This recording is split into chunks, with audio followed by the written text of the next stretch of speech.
Napagod lang ito dahil marami siyang ginawa sa buong maghapon.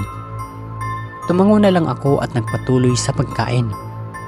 Halos nabusog ako dahil sa dami ng nakain ko. Nagpaalam na ako kay Mang Ruben dahil maaga pa akong matutulog. Sabi naman niya ay okay lang daw. Pumasok na ako sa kwarto at natulog na. Nagising ako ng hating gabi dahil may narinig akong ingay sa may bubungan.